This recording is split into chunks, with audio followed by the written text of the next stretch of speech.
I believe it's a bigger problem than most people realize.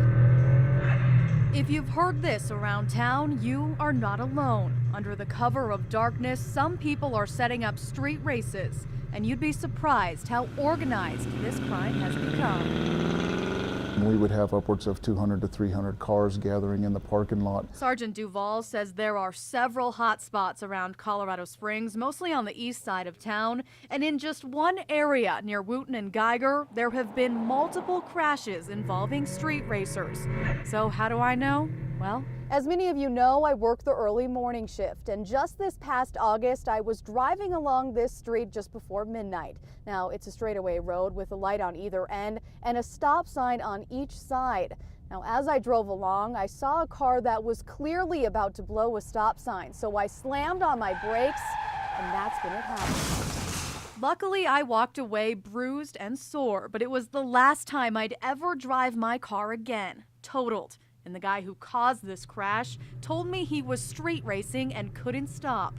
And I am nowhere near the only person this has happened to. We've had numerous accidents through this summer where individuals were involved in this activity and it resulted in either very significant damage to property, significant injury, and a few cases loss of life. Just this year, the Colorado Springs police have received nearly 700 calls about racing. And in that same time, only about 50 tickets have been issued to those dangerous drivers. We make it known to our officers to be aware, to look for these activities and try and interdict them when they can. But you know, it has been in the news recently that we're very busy and there's a lot of calls. And so this would fall into the category of officer-initiated activity where officers are asked when they're out there to watch for this activity and interdict it when they're available. But that's the key word, is when they're available. Sergeant Duval says officers are going call to call, and even though they know where this is happening, they don't have time to specifically patrol for street racers. And that's why other groups are stepping up to help. I was out here in 75 and cut the weeds down so that we could pave this. That's Lanier Henry, and calling him a veteran drag racer is an understatement. For some reason, I like speed. I might be 70 years old, but in 6 seconds and 200 miles an hour, I'm quite spry. Last year, he and his team reopened the Pueblo Motorsports Park to get racers off of the streets. The track is now powered by the racing community of Southern Colorado, and they hold events to encourage drivers to take it to the track. Once we have them safely out here, they'll never go back to the street because they're not going to lose their license.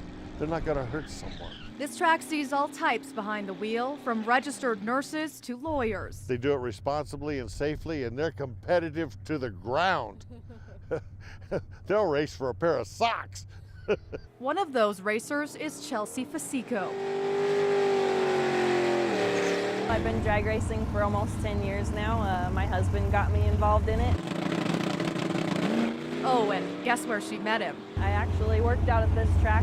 When I was racing in high school, she actually took our money, and then it all went from there. Now the two race together, along with their extended family and even Chelsea's twin sister. I'm very fortunate because my wife loves this as much as I do. You can go as fast as you want out here.